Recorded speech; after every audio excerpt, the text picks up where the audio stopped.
আসসালামু আলাইকুম। আজ আমি আপনাদের সাথে চকলেট পেস্ট্রি কেকের রেসিপি শেয়ার করব।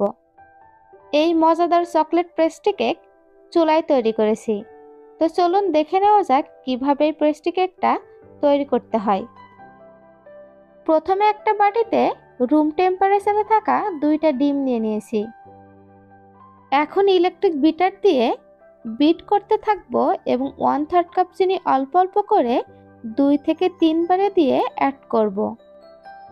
আর পেস্ট্রি কেকের জন্য ডিমের কুসুম এবং সাদা অংশ আলাদা করে বিট করার প্রয়োজন নেই, একসাথে করে বিট করে নিলেই হবে। আর কেক তৈরিতে অবশ্যই রুম টেম্পারেচারে থাকা ডিম ব্যবহার করতে হবে। ডিম ফ্রিজে থাকলে ফ্রিজ থেকে ডিম 1 ঘন্টাকে বের করে রুম টেম্পারেচারে এনে ব্যবহার করতে হবে। প্রথম থেকে শেষ পর্যন্ত ইলেকট্রিক বিটারের স্পিড মিডিয়ামেই রাখতে হবে। কোনোভাবেই ইলেকট্রিক বিটারের স্পিড হাই করা যাবে না। যখন দেখবেন বিট করতে করতে ডিমের সাথে চিনি ভালোভাবে মিশে এরকম ফোম হয়ে এসেছে, ওই পর্যায়ের মধ্যে 2 টেবিল চামচ রান্না করার সয়াবিন তেল দিয়ে দিতে হবে। হাফ চা চামচ চকলেট ইমালশন দিয়ে দিচ্ছি। আপনাদের কাছে চকলেট ইমালশন না থাকলে আপনারা এই পর্যায়ে চকলেট ইমালশনের পরিবর্তে চকলেট এসেন্সও ব্যবহার করতে পারেন। আবারও বিটের স্পিড মিডিয়ামে রেখে 1 থেকে 2 মিনিটের মতো ভালোভাবে বিট করে নিচ্ছি। এর থেকে বেশি সময় ধরে বিট করার প্রয়োজন নেই, শুধুমাত্র সবকিছু ভালোভাবে মিশে গেলেই হবে। এখন এর মধ্যে শুকনো উপকরণগুলো চেলে নেব। এর জন্য একটা চালনি নিয়ে এর মধ্যে হাফ কাপ ময়দা দিয়ে দিয়েছি, 1 টেবিল চামচ কোকো পাউডার দিয়েছি। আর আমি এখানে প্রেস্টো কোকো পাউডার ব্যবহার করেছি। হাফ চা চামচ বেকিং পাউডার দিয়ে দিচ্ছি এবং 1 চিমটি পরিমাণ লবণ দিয়ে শুকনো উপকরণগুলো ভালোভাবে চেলে নিচ্ছি। আপনারা চাইলে শুকনো উপকরণগুলো আগে থেকে চেলে মিশিয়ে নিতে পারেন। শুকনো উপকরণগুলো চেলে নেওয়ার পর একটা স্প্যাচুলা দিয়ে কাট অ্যান্ড ফোল্ড পদ্ধতিতে মিশিয়ে নিচ্ছি, অর্থাৎ এইভাবে চারদিক ঘুরিয়ে মাঝখান বরাবর টান দিয়ে শুকনো উপকরণগুলো মিশিয়ে নিতে হবে। এখন এর মধ্যে 2 টেবিল চামচ কুসুম গরম দুধ দিয়ে ভালোভাবে মিশিয়ে নিতে হবে। আপনাদের কাছে দুধ না থাকলে আপনারা কুসুম গরম দুধের পরিবর্তে কুসুম গরম পানি ব্যবহার করতে পারেন। সবকিছু ভালোভাবে মিশিয়ে নেওয়া হয়ে গিয়েছে। ব্যাটারের ঘনত্ব কেমন হবে তা আমি আপনাদেরকে দেখিয়ে দিচ্ছি। এখন 7 বাই 7 ইঞ্চি স্কোয়ার মোল্ডে সম্পূর্ণ ব্যাটারটা ঢেলে নেব। আমি আগে থেকে মোল্ডে তেল ব্রাশ করে বেকিং পেপার বসিয়ে নিয়েছি।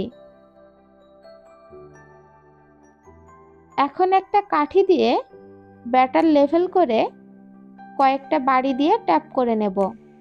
এতে করে যদি কোনো এয়ার বাবলস থাকে তা বেরিয়ে যাবে। আগে থেকে চুলায় একটা সসপ্যান বসিয়ে চুলার আঁচ মিডিয়ামে রেখে 10 মিনিট প্রিহিট করে নিয়েছি। এখন কেক মোল্ডটা বসিয়ে দিচ্ছি এবং ঢাকনা দিয়ে ঢেকে চুলার আঁচ মিডিয়াম লোর মাঝামাঝি করে 20 মিনিট বেক করে নেব। 20 মিনিট পর একটা কাঠি দিয়ে কেকটা চেক করে নিচ্ছি। কাঠিটা ক্লিন বের হয়েছে, তার মানে কেকটা একদম পারফেক্ট হয়েছে। এখন কেকটা চুলা থেকে নামিয়ে প্লাস্টিক র্যাপার দিয়ে ঢেকে রুম টেম্পারেচারে রেখে ঠান্ডা করে নিয়েছি। প্লাস্টিক র্যাপারটা সরিয়ে কেকের চারদিক ছাড়িয়ে মোল্ড আউট করে নেব।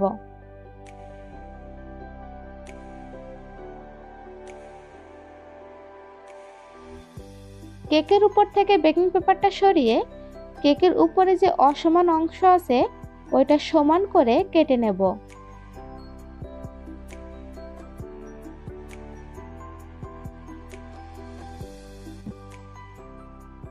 এখন এই কেকটাকে সমান 2টা ভাগে ভাগ করে নেব।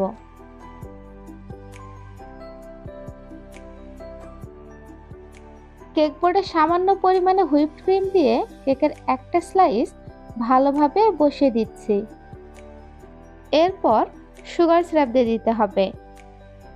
আমি হাফ কাপ পানির সাথে 1.5 টেবিল চামচ চিনি মিশিয়ে সুগার সিরাপ তৈরি করে নিয়েছি। সুগার সিরাপ দেওয়ার পরে হুইপড ক্রিম দিয়ে ভালোভাবে স্মুথ করে নিতে হবে। আর এই পেস্ট্রি কেক তৈরিতে আমি 1/2 কাপ সুগার সিরাপ ব্যবহার করিনি, আমার কিছুটা সুগার সিরাপ বেঁচে গিয়েছিল। হুইপড ক্রিম দিয়ে স্মুথ করে নেওয়ার পরে এখন এর উপরে চকলেট গানাশ দিয়ে দিচ্ছি। চকলেট গানাশ ভালোভাবে কেকের চারো সাইডে ছড়িয়ে দিচ্ছি। এখন কেকের আরও একটা লেয়ার দিয়ে সুগার সিরাপ দিয়ে দিতে হবে এবং হুইপড ক্রিম দিয়ে ভালোভাবে কভার করে নিতে হবে। আমি ডেসক্রিপশন বক্সে হুইপড ক্রিম তৈরি করার রেসিপি লিংক দিয়ে দেব, আপনারা চাইলে দেখে নিতে পারেন।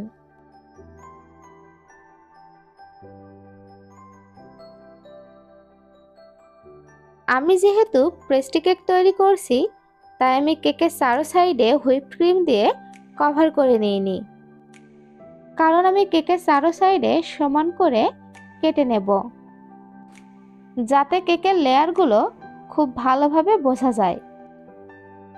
কেকের উপরে ক্রিম দিয়ে স্মুথ করে নেওয়ার পর চকলেট গানাশ দিয়ে দিচ্ছি। এই চকলেট গানাশের রেসিপি ডেসক্রিপশন বক্সে দিয়ে দেব, আপনারা চাইলে দেখে নিতে পারেন। এরপর চকলেট গানাশ কেকের চারো সাইডে এভাবে ছড়িয়ে দিতে হবে। এখন আমি কেকের উপরে ডার্ক চকলেট এভাবে গ্রেট করে দিচ্ছি। এটা সম্পূর্ণ অপশনাল, আপনারা চাইলে দিতেও পারেন আবার নাও দিতে পারেন। আবার আপনারা চাইলে আপনাদের পছন্দ মতো ডেকোরেশন করে নিতে পারেন।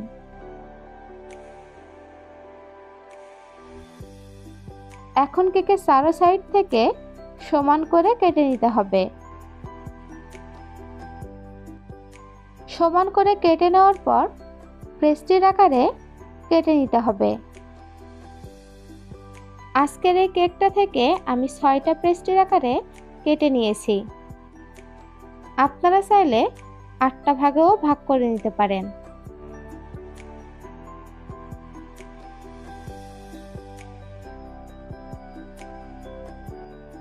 কেকটা দেখার সৌন্দর্যের জন্য আমি প্রত্যেকটা পেস্ট্রির উপরে একটা করে চেরি দিয়ে দিয়েছি। এটাও কিন্তু সম্পূর্ণ অপশনাল, আপনারা চাইলে দিতেও পারেন আবার নাও দিতে পারেন। আমার আজকের এই চকলেট পেস্ট্রি কেকের রেসিপি আপনাদের কাছে কেমন লাগলো অবশ্যই আমাকে কমেন্ট করে জানাবেন।